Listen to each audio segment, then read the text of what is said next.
darker the night, the deeper the secrets hidden within.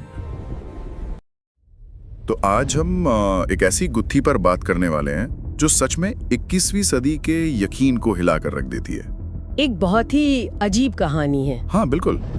साल था 2023। मतलब एक ऐसा दौर जहां हर जेब में जीपीएस है, हर गली में आपको पता है सीसीटीवी है, और हमारा हर कदम एक डिजिटल निशान छोड़ जाता है। सही कहा।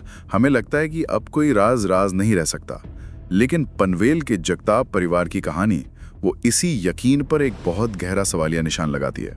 हमारे पास जो जानकारी है वो अंधेरी कहानियां नाम के एक शो से है, जो इस मामले को एक अनसुलझे रहस्य के तौर पर ही पेश करता है। तो आज हमारा मकसद सिर्फ घटनाओं को दोहराना नहीं है, बल्कि उस खौफ को, उस डर को समझने की कोशिश करना है जिसने एक पूरे परिवार को कह सकते हैं निगल लिया। तो कहानी के किरदारों से मिलते हैं अरविंद और श्रेया जगताप और उनकी 6 साल की बेटी अदिति। बाहर से देखने पर एक बिल्कुल आम खुशहाल परिवार। हाँ, जो मुंबई की भागदौड़ से दूर पनवेल में एक शांत जिंदगी का सपना देख रहे थे। और यहीं से ये मामला असाधारण हो जाता है। ये कोई सालों पुरानी लोक कथा नहीं है। नहीं, बिल्कुल नहीं। ये हमारे समय की कहानी है। तकनीक के इस युग में एक परिवार अपनी गाड़ी, फोन, पर्स सब कुछ पीछे छोड़कर कैसे हवा में गायब हो सकता है? यही तो सबसे बड़ा सवाल है। जगताप परिवार का मामला हमारी सबसे बड़ी ताकत यानी टेक्नोलॉजी, उसकी सीमाओं को दिखाता है। ये हमें बताता है कि कुछ पहेलियां ऐसी भी होती हैं जिन्हें सुलझाने के लिए हमारे पास सही औजार ही नहीं है। तो ये सब शुरू कहाँ से हुआ? वो कौन सा पहला पल था जब डर ने उनके घर में दस्तक दी? जानकारी के मुताबिक जुलाई 2023 से ही कुछ अजीब होना शुरू हो गया था। और शुरू में तो ये छोटी मोटी चीजें थी जिन्हें कोई भी नजरअंदाज कर दे, जैसे रात के 2:15 बजे घर के बाहर किसी के चलने की धीमी आवाजें। और ये आवाजें अकेली नहीं थी, उनमें एक पैटर्न था, एक अजीब सा अनुशासन। मतलब स्रोत बताता है कि अक्सर रात के 3:30-40 पर घर की लाइटें टिमटिमाने लगती थी। कभी कभी दरवाजे पर एक बहुत हल्की लयबद्ध दस्तक होती थी। लयबद्ध? हाँ, ये वो दस्तक नहीं थी जो कोई इंसान जल्दबाजी में करता है। ये बहुत सोची समझी और परेशान करने वाली थी। और सबसे अजीब बात ये थी कि जब भी वो हिम्मत जुटाकर बाहर झांकते, वहां कोई नहीं होता था। बिल्कुल, दूर दूर तक सन्नाटा। अब सोचिए, ये एक रात हो तो वहम माना जा सकता है, लेकिन जब हफ्तों तक हर रात एक ही समय पर ऐसा हो तो वो वहम नहीं, वो एक तरह का मनोवैज्ञानिक हमला बन जाता है। आपका घर, जो आपकी सबसे महफूज जगह होनी चाहिए, वही एक पिंजरा लगने लगता है। बिल्कुल। ये सिर्फ बाहरी डर नहीं था, ये अंदरूनी तौर पर उन्हें तोड़ रहा था। यहाँ स्रोत एक बहुत अहम जानकारी देता है। सितंबर 2023 के आसपास उनके एक पड़ोसी ने श्रेया की आंखों में एक अजीब सी बेचैनी देखी थी। पड़ोसी के मुताबिक ऐसा लगता था मानो वो किसी ऐसी चीज को देख या महसूस कर रही थी जो बाकी किसी को नजर नहीं आ रही थी। अच्छा। इससे गहरा सवाल उठता है, क्या वो किसी असली खतरे को भांप चुकी थी, या फिर ये लगातार बना हुआ डर उनके दिमाग पर इस कदर हावी हो गया था कि वो ऐसी चीजें देखने लगी थीं जो थी ही नहीं? चाहे वो डर असली हो या काल्पनिक, उसका असर बहुत असली था। हाँ, परिवार टूटने लगा था। और इसी दबाव में आकर उन्होंने वो फैसला लिया जिसने सब कुछ बदल दिया। उन्होंने अपना घर, अपना शहर, सब कुछ छोड़ने का फैसला कर लिया। उन्हें लगा कि शायद जगह बदलने से वो साये से पीछा छुड़ा लेंगे। हाँ, तो अरविंद ने नई जगहों की तलाश शुरू की। उन्होंने नवी मुंबई में ओवा, खारघर, तड़ोजा और वो क्या कहते हैं, खोपोली जैसी जगहों पर भी जमीन देखी। और ये सभी जगहें विकसित हो रही थीं, जहां आसपास लोग थे, बसावट थी। एक सामान्य व्यक्ति डर से बचने के लिए ऐसी जगह चुनेगा, है ना? बिल्कुल, लेकिन उन्होंने ऐसा नहीं किया।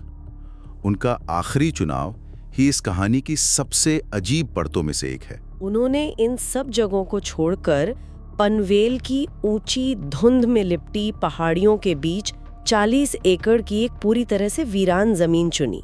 एक ऐसी जगह जहां मीलों तक कोई इंसान नहीं था, जहां रातें और भी ज्यादा गहरी और खामोश होती हैं। ये फैसला ही मनोवैज्ञानिक रूप से बहुत कुछ कहता है। अक्सर जब डर का स्रोत समझ नहीं आता तो इंसान तर्क से हटकर काम करता है। हाँ, मतलब डर से बचने के लिए और ज्यादा सुनसान जगह जाना। बिल्कुल, ये एक तरह का विरोधाभास है। लेकिन शायद उन्हें लगा कि शहर का शोर शराबा उस चीज को छिपा रहा था और पूरी तरह से सन्नाटे में वो या तो उसका सामना कर पाएंगे या उससे हमेशा के लिए बच निकलेंगे। हाँ, एक तर्कहीन उम्मीद जो शायद उनके गहरे खौफ से पैदा हुई थी। वो उस वीरान जमीन पर एक छोटा सा घर बनाना चाहते थे, उन आवाजों और दस्तकों से दूर, लेकिन शायद वो गलत थे। स्रोत में एक लाइन है जो दिल में चुभ जाती है। कौन सी? वह साया जगह से नहीं जुड़ा था, वो उनसे जुड़ा था। इसका मतलब ये है कि ये एक हॉन्टेड हाउस की कहानी नहीं रह जाती, ये एक हॉन्टेड परिवार की कहानी बन जाती है। वो चाहे कहीं भी चले जाते, वो डर उनके साथ ही जाता। और शायद इसीलिए जगह बदलने का उनका फैसला एक समाधान नहीं बल्कि उस भयानक अंत की शुरुआत बना। और यहीं से कहानी अपने सबसे स्याह मोड़ पर पहुंचती है। हाँ, चलिए उस आखिरी सफर की बात करते हैं। स्रोत हमें एक बहुत ही सटीक टाइमलाइन देता है। तारीख थी 14 नवंबर 2023। समय दोपहर के 1:27।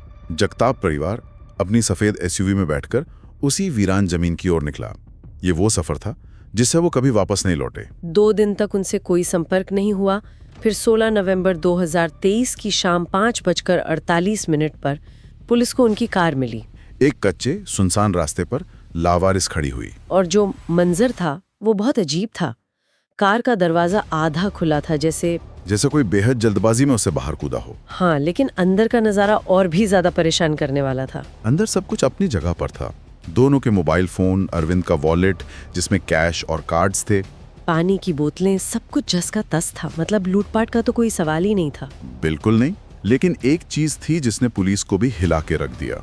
ड्राइवर की सीट पर अदिति का छोटा सा गुलाबी टेडी बियर रखा हुआ था।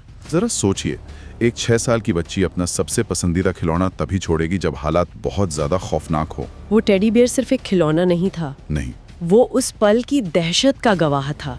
वो बता रहा था कि जो भी हुआ बहुत तेजी से हुआ, इतना तेज कि एक बच्ची को अपना खिलौना उठाने का भी मौका नहीं मिला। तो इन सुरागों का क्या मतलब निकाला जाए? अगर कोई लुटेरा होता तो फोन और वॉलेट क्यों छोड़ता? और सबसे बड़ी पहेली, कार के आसपास संघर्ष या लड़ाई का एक भी निशान नहीं था। न जमीन पर घसीटने के निशान, न कोई टूटी हुई चीज। यहाँ तक कि पैरों के भी कोई ऐसे निशान नहीं थे जिनसे लगे कि कोई जबरदस्ती हुई है। बिल्कुल ऐसा लग रहा था मानो उन्होंने चलती गाड़ी रोकी, दरवाजा खोला और बस गायब हो गए। पुलिस के लिए ये एक बंद गली थी। सही बात है। जब जुर्म का कोई मकसद ही ना हो तो जांच शुरू कहां से करें? क्या ये कोई निजी दुश्मनी थी? क्या वो किसी से छिप रहे थे?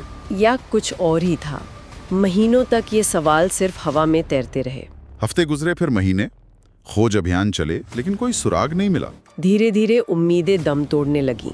और फिर फरवरी 2024 में उनके गायब होने के लगभग 3 महीने बाद कहानी का सबसे भयानक सच सामने आया। हाँ, कुछ ट्रैकर्स का एक ग्रुप उसी पहाड़ी इलाके में जंगल के काफी अंदरूनी हिस्से में गया हुआ था। वे लोग उस जगह से लगभग 3 किलोमीटर दूर थे जहां कार मिली थी।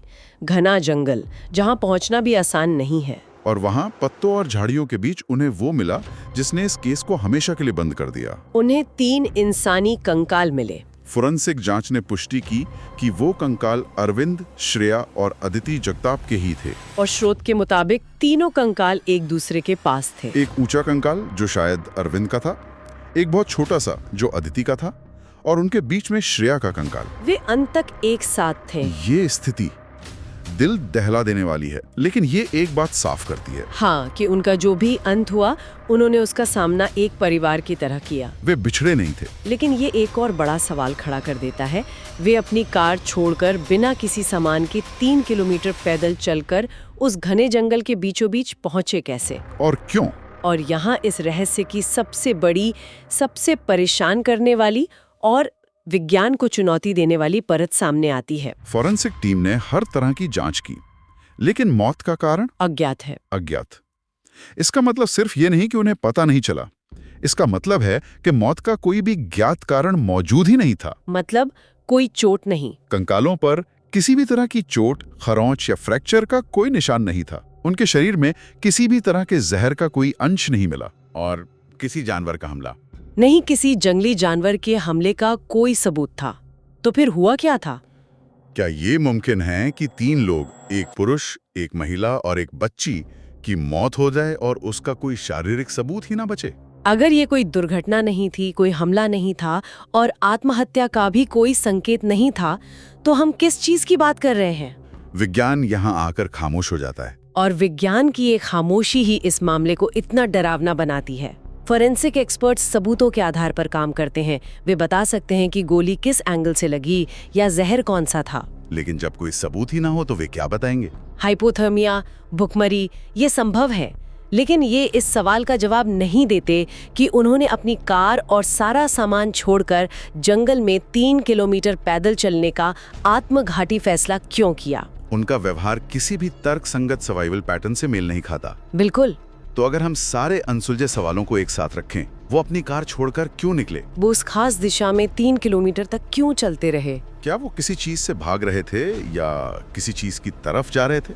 और सबसे बड़ा सवाल, उनकी मौत कैसे हुई? इस मामले में हमें कोई जवाब नहीं मिलता, सिर्फ सवाल मिलते हैं जो पहले से ज्यादा गहरे होते जाते हैं। ये कहानी तर्क और सबूत की दुनिया में एक ऐसे खालीपन को दिखाती है जिसे भरा नहीं जा सका। ये हमें याद दिलाता है कि कभी-कभी सबसे खौफनाक चीज वो नहीं होती जिसे हम देखते हैं, बल्कि वो होती है जिसे हम कभी समझ ही नहीं पाते। बिल्कुल। अंत में जगताप परिवार की कहानी सिर्फ एक अनसुलझे मामले का दस्तावेज नहीं है, ये हमारी समझ की सीमाओं का एक आईना है। और ये हमारे सुनने वालों के लिए एक आखिरी विचार छोड़ जाता है।